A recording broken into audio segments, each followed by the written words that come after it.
पर है जहां इंटर परीक्षार्थियों का इंतजार जल्द खत्म होने वाला है। 2 दिनों के भीतर रिजल्ट जारी हो सकता है। सभी संकाय के टॉपरों का वेरिफिकेशन खत्म हो चुका है।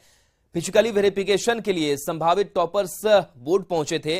19 मार्च तक रिजल्ट जारी होने की संभावना जताई जा रही है। शिक्षा मंत्री चंद्रशेखर और बीएसईबी अध्यक्ष आनंद किशोर रिजल्ट की घोषणा करेंगे। इस बार फिर देश भर में सबसे पहले रिजल्ट जारी करने वाला बोर्ड बीएसईबी बनेगा। विवादित बयानों से सुर्खियों में रहने वाले बिहार के पूर्व सीएम जीतन राम मांझी ने एक बार फिर विवादित बयान दिया। मांझी ने कहा कि मैं राम को भगवान नहीं मानता, वे केवल एक काल्पनिक पात्र हैं। मांझी ने रावण को प्रभु श्री राम से महान बता दिया। ये दोनों काल्पनिक हैं। हम समझते हैं कि राम से कर्म कांड में ज्यादा रावण का चरित्र बनता है। जीतन राम मांझी, जिनके नाम में राम शामिल है लेकिन मन में रावण बसता है। जी, विवादित बयानों की वजह से सुर्खियों में रहने वाले बिहार के पूर्व मुख्यमंत्री और हिंदुस्तानी आवाम मोर्चा के प्रमुख जीतन राम मांझी ने एक बार फिर विवादित बयान दिया है।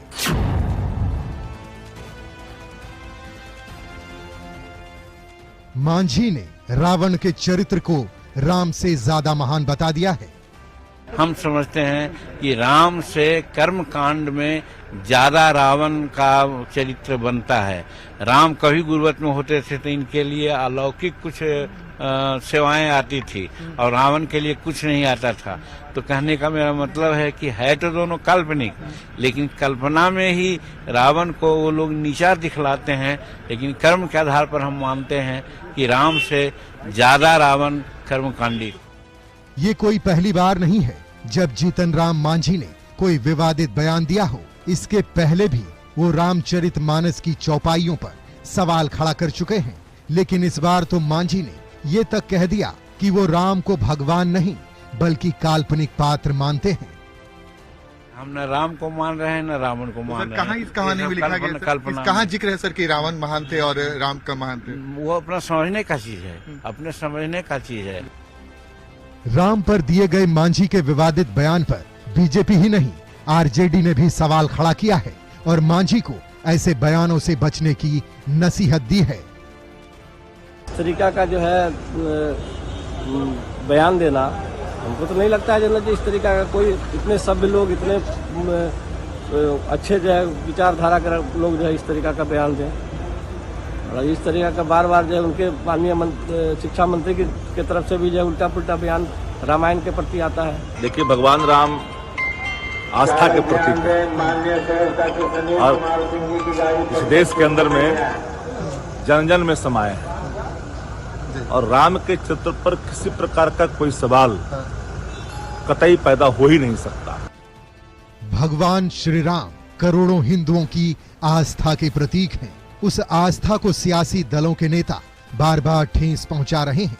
पहले बिहार के शिक्षा मंत्री चंद्रशेखर ने रामचरितमानस पर सवाल उठाया, फिर यूपी के समाजवादी पार्टी के नेता स्वामी प्रसाद मौर्य ने रामचरितमानस पर सवाल खड़ा किया और अब हम के जीतन राम मांझी ने प्रभु श्री राम को काल्पनिक बताकर सारी हदें लांघ दी।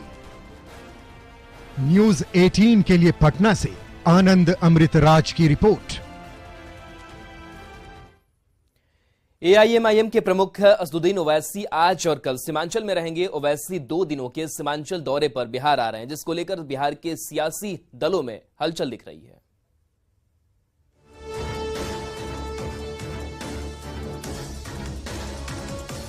बिहार में 2024 के लोकसभा चुनाव की बिसात सज चुकी है।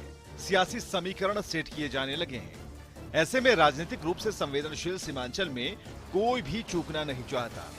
बीजेपी और महागठबंधन के बाद अब एआईएमआईएम भी सीमांचल में दस्तक देने जा रही है। एआईएमआईएम के चीफ ओवैसी 2 दिन के सीमांचल दौरे पर आ रहे हैं।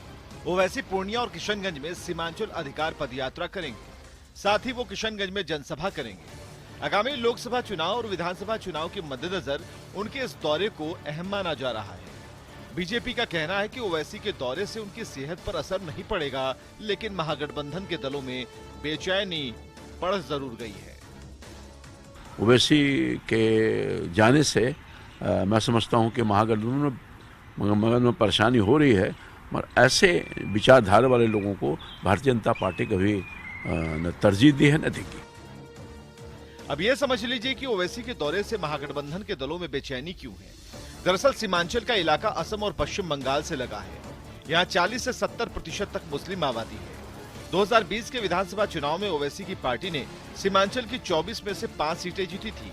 भले ही उनकी पार्टी के 4 विधायक बाद में आरजेडी में शामिल हो गए। हालांकि आरजेडी और जेडीयू के नेताओं का कहना है कि ओवैसी के दौरे से महागठबंधन के वोट पर कोई फर्क नहीं पड़ेगा।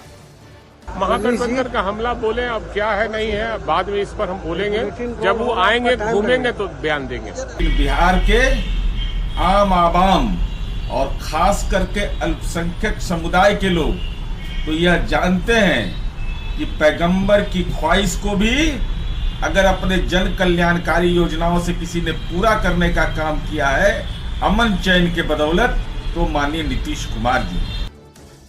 महागठबंधन के नेता चाहे जो कहें, लेकिन नीतीश से अलग होने के बाद जिस तरह से केंद्रीय गृह मंत्री अमित शाह ने पूर्णिया में हुंकार भरी और बाद में महागठबंधन ने बड़ी रैली की, ऐसे में सबकी नजर ओवैसी के इस दौरे पर है। न्यूज़ 18 के लिए पटना से आनंद अमृतराज के साथ ब्यूरो रिपोर्ट। खबर धनबाद से, जहां निजी अस्पताल में इलाज के बिल को लेकर हुए विवाद में मरीज के परिजनों और अस्पताल प्रबंधन के बीच तीखी नोकझोंक हुई। विवाद इतना बढ़ा कि अस्पताल के कर्मी और परिजनों के बीच हाथापाई भी हुई। इस दौरान मौके पर पुलिस भी मौजूद रही। पुलिस की कड़ी मशक्कत के बाद मामला शांत हो सका। मरीज के परिजन ने अस्पताल के डॉक्टर और स्टाफ पर मारपीट का आरोप लगाया है, जबकि डॉक्टर का कहना है कि मरीज के परिजन दूसरे मरीजों को बिल को लेकर भड़का रहे थे। घटना झरिया के कतरास मोड़ स्थित प्रसाद क्लिनिक का है, जहां लिलोरी पथरा के जद्दू राम की नाती की तबियत बिगड़ गई थी। गुरुवार को भर्ती करने के बाद उसे बिल भुगतान को कहा गया। इसी बिल के विस्तार से जानकारी मांगने पर विवाद बढ़ गया था। इधर अस्पताल के संचालक ने दावा किया है कि मामला शांत हो चुका है।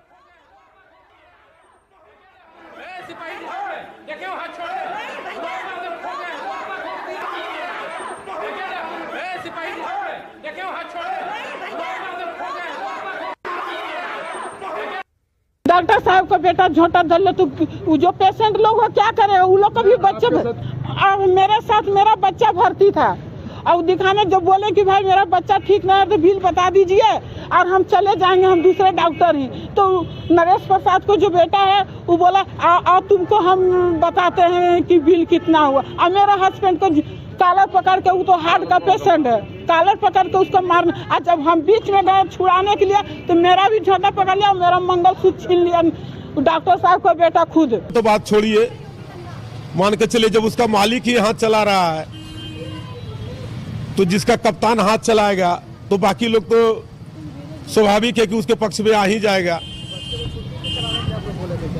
हाँ, बच्चे को छुट्टी कराने का तो बात अभी चल ही रहा था, चर्चा तो हो ही रहा था। उसी बीच तो यह जो है सवाल आया। इसको कंफ्यूजन हो सकता है तो कंफ्यूजन दूर भी करेगी। बच्चा को 2-3 दिन से इलाज चल रहा था कहीं दूसरी जगह। कल रात में 1:30-2 बजे रात में आए थे, तो 1:30 बजे 2 बजे रात में भी हम लोग देख सुन करके उसका इलाज किए। उसका इलाज से पहले से इलाज से कुछ पेशेंट का कंडीशन अभी ठीक है, छुट्टी के लायक हो रहा है, नहीं हो तो छुट्टी कर दिया। मुजफ्फरपुर से बड़ी खबर है, जहां देर रात युवक को गोली मारी गई है। अज्ञात अपराधियों ने गोली मारी है। मोतीपुर थाना क्षेत्र की घटना है। बेरुआ सरैया का रहने वाला पीड़ित बताया जा रहा है। आशीष को निजी अस्पताल में भर्ती कराया गया है। पुलिस पूरे मामले की जांच कर रही है। तो मुजफ्फरपुर से खबर, जहां देर रात युवक को गोली मारी गई है, अस्पताल में इलाज के लिए भर्ती कराया गया है। अज्ञात अपराधियों ने गोली मारी है। पुलिस पूरे मामले की तफ्तीश करने में जुटी हुई है।